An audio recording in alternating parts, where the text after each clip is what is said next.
Greetings and welcome to part 2 of this special edition of Project 254. My name is Malaba. In part 1, we spoke to you a lot about the standard gauge railway and the benefit it has to you.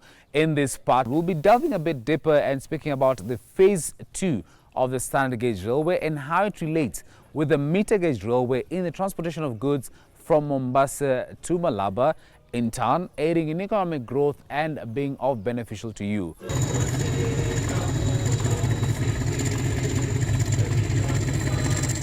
When cargo is transported through the standard gauge railway from the port of Mombasa, it ends up at the Nairobi Inland Container Depot for inspection and clearance. Our strategy as a port is creating capacity ahead of demand, so that at any given time we are not constrained by capacity. That's why we're expanding capacity in Mombasa. We have expanded capacities in Nairobi. We also expanding capacity in Naivasha. We are moving to Kisumu, we are moving to Malaba. Basically, we are working towards ahead of capacity to ensure that we don't have logistic, constraints. We ensure that we have available assets, resources, to make sure that all these cargo are evacuated efficiently with no delay.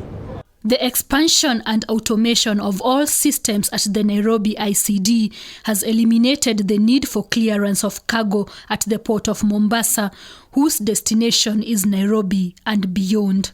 So our clients are able to just log in through the web, and they're able to submit their documents online, and they can track those documents online.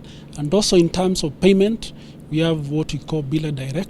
There's a portal you are able to log in, then you are able to get your invoice, and then you make the payment.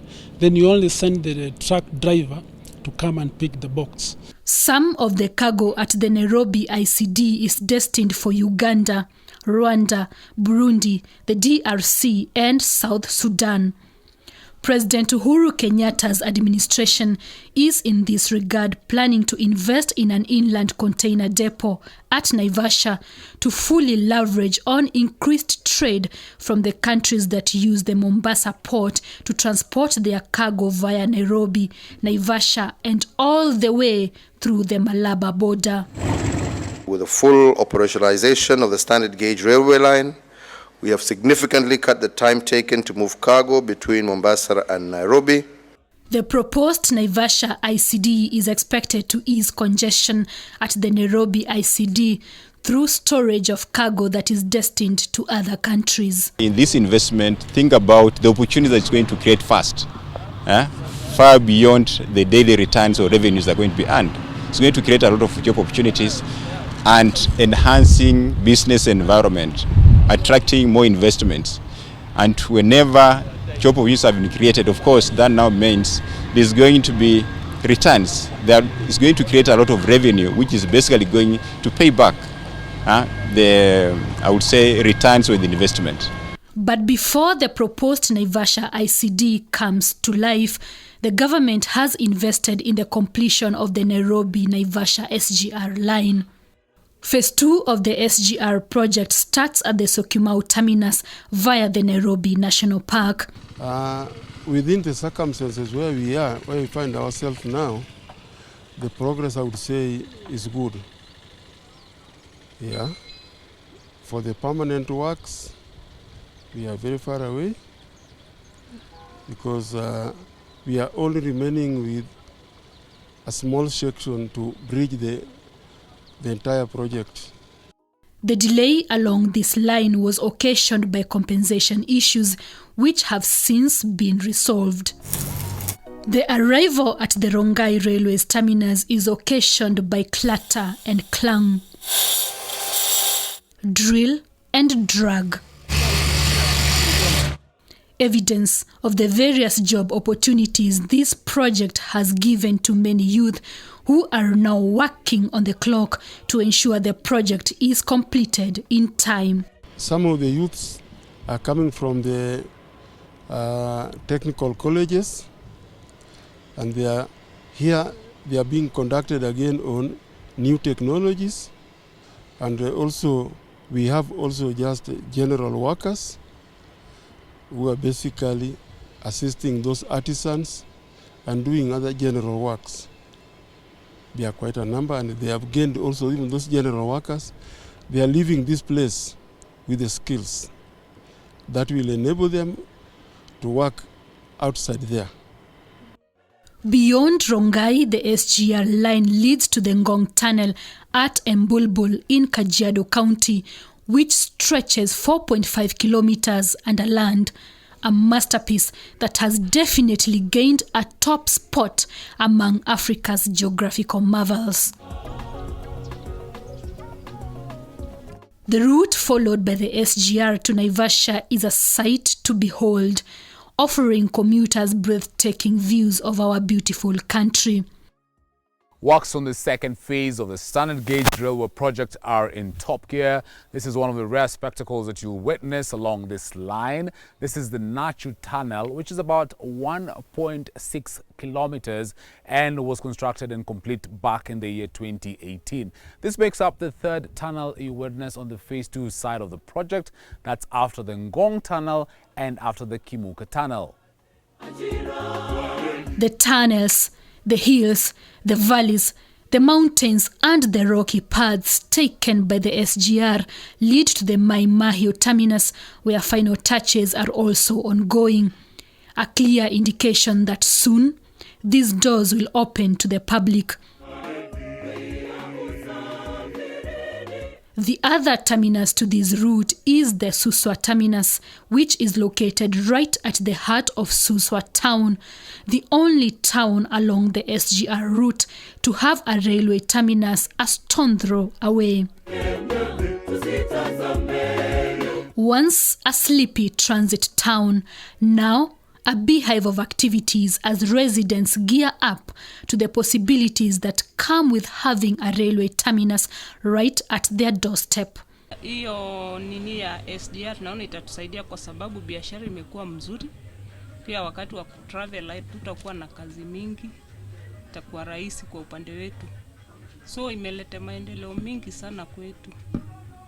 Kwanza vile umeweza kupita hapa karibu, itafanya mtaa utaweza kugrow na tutapata kazi, pia biashara itaendelea kwa sababu kutakuwa na wasafiri wengi, kumaanisha watu wataongezeka, na pia kunaweza jengwa station na pengine hapo karibu. So pia population ita increase. Kwa hivyo biashara itakuwa imeongezeka pia. Ni jambo la kufurahisha sana. Watu wengi hawajaenda Mombasa kwa sababu umbali ama ile pesa nyingi huwa inatumika wapi? Kwenda na magari hizo. Lakini tunaona SGR ikianza mwendo yake kutembea, tunaona kama tutafaidika kwa sababu unaweza fanya biashara Mombasa, unaweza fanya Nairobi na ufanye pia Suswa. Tunaona kama itatuletea faida. Kulingana na venye hii mradi imekuja hapa karibu, ita create job kwetu sisi wenyewe.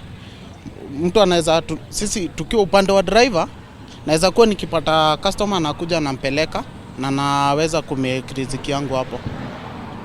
Kama hii jam yenye tunakuanga nayo hapa hatuwezi kuwa nayo tena. Kama utakuwa unaingia kwa train unaenda very direct, accident pia haitakuwa sana sana. Hii road ya Mai Mahiu Narok inakuanga na accident mingi. Kwa hivyo tukiwa tunatumia train itakuwa mzuri. Tena hizi mamzigo itakuwa inaletwa hapa, inakuwa clear and forward here. And as the rail line continues to the next town, Kenyans wait for the day the first train horn on this route will sound.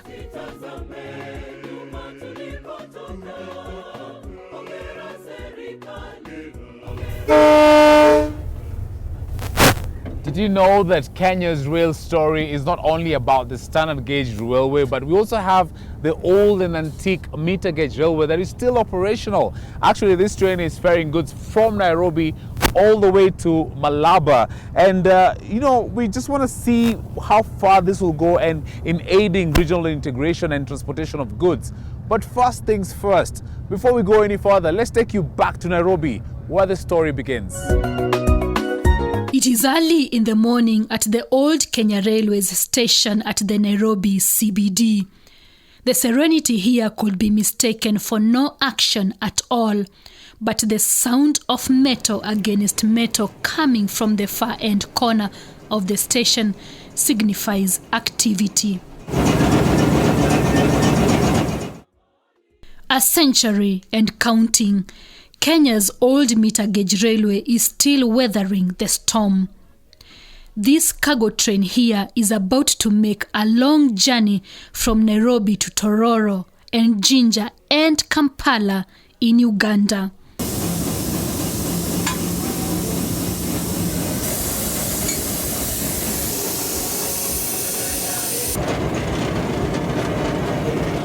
The meter gauge railway takes over from the standard gauge railway when and where it is required. We've worked on integrating our schedules such that when trains and cargo is coming through SGR, we are able to view the cargo and plan adequately for the transit that is supposed to proceed to Uganda.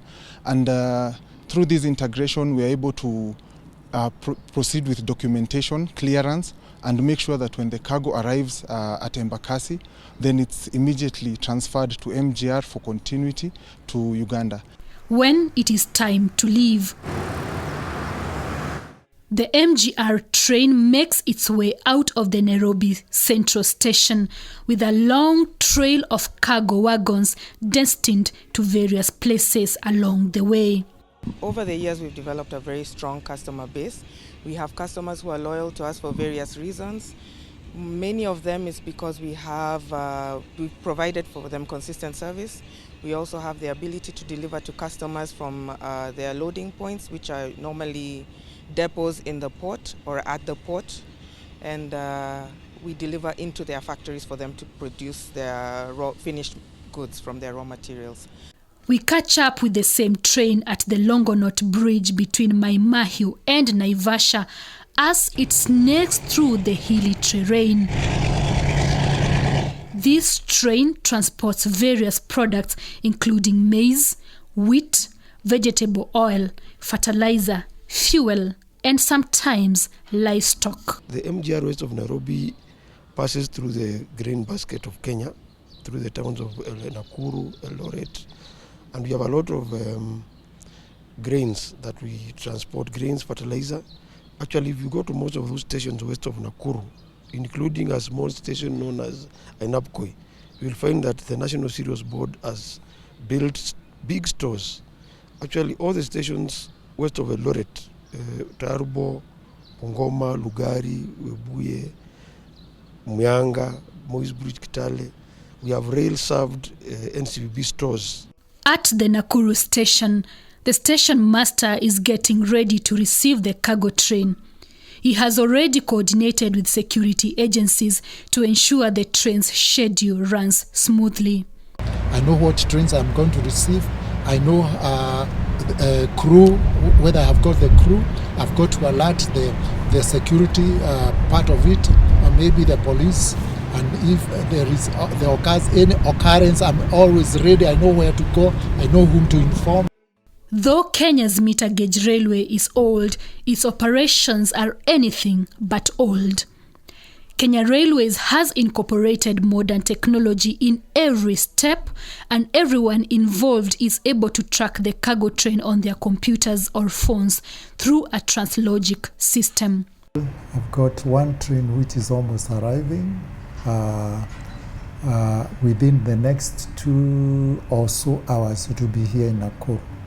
In our system here, see there is this place, train sheet. A train sheet is the information of the wagons the train is conveying, whether they are empty, whether they are loaded. You can see it is conveying maize from Eldoret to Mombasa.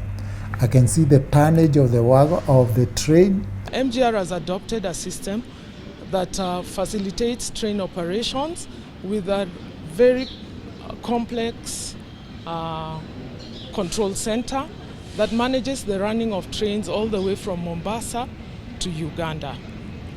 This is further complemented by an onboard computer that is on all locomotives that run the trains and helps the drivers to actually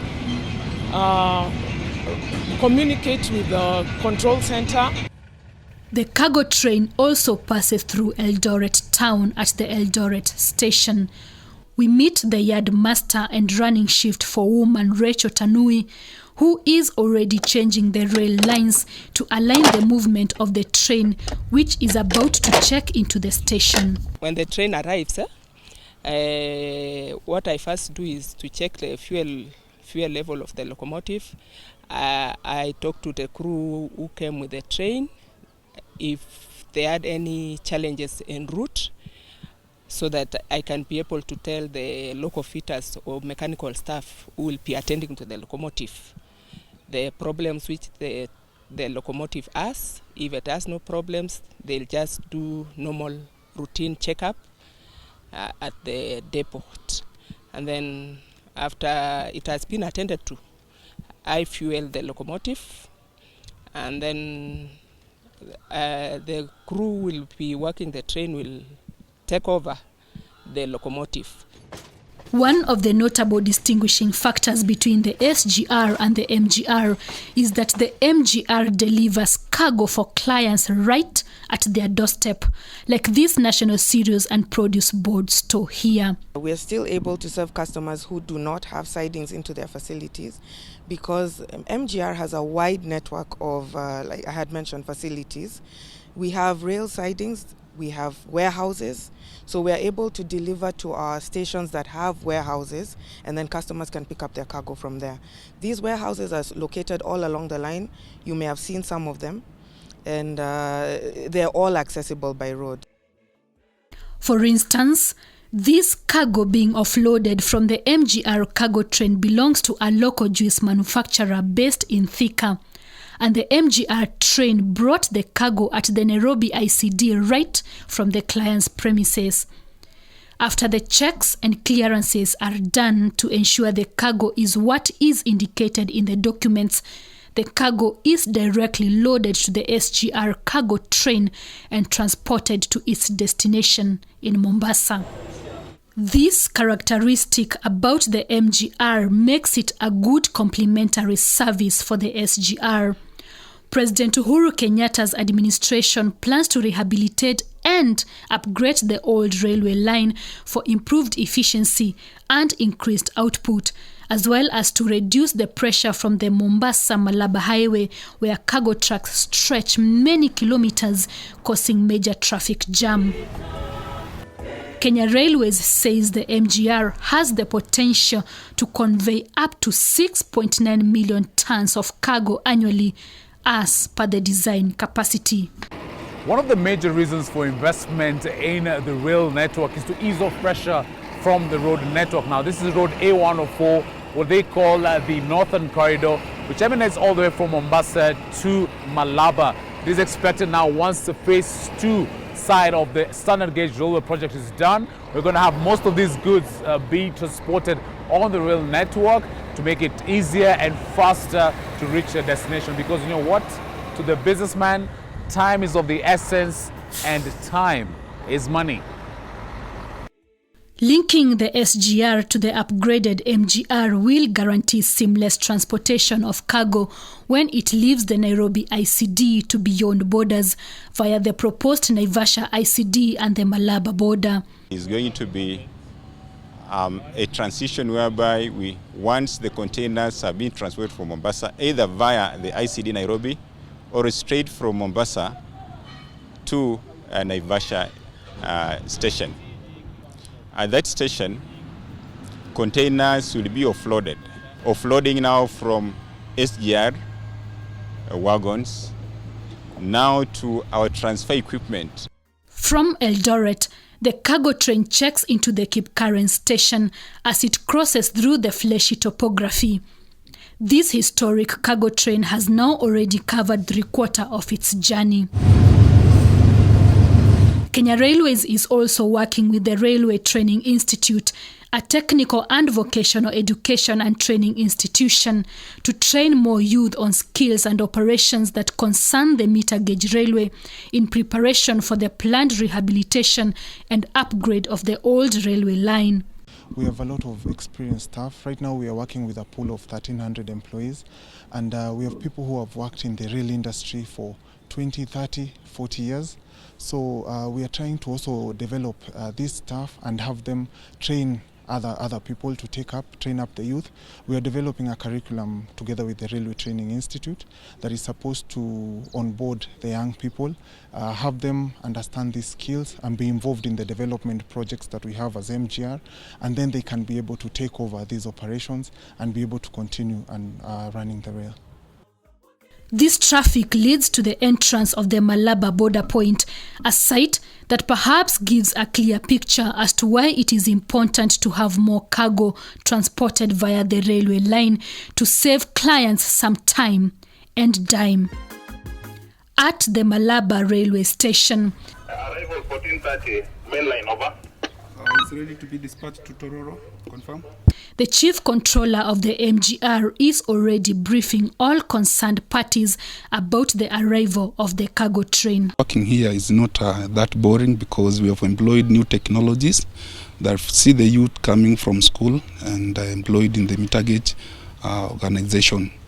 So going forward with the new revamping of this old line, we'll see more youth competing to get employment here, to come with new technologies, also new inventions to see the meter gauge viable once more.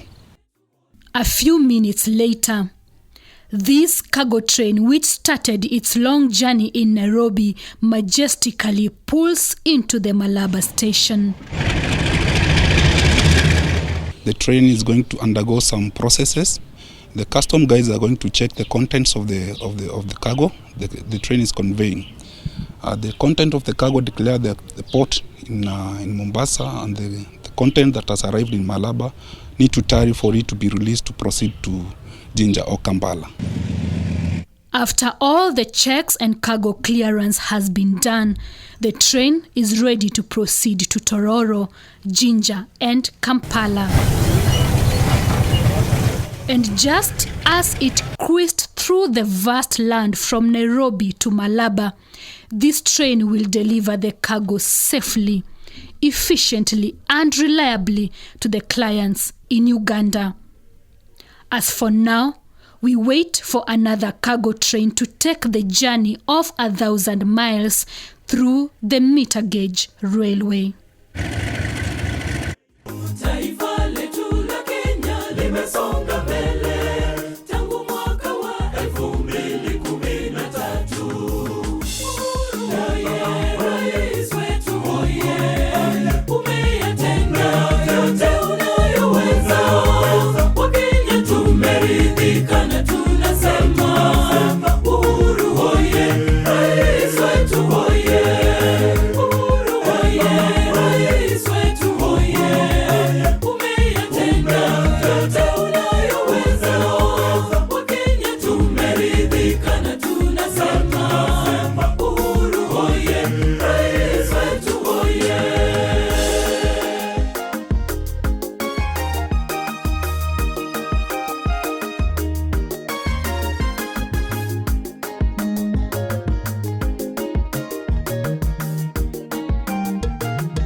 Na shuleni watoto wamekuwa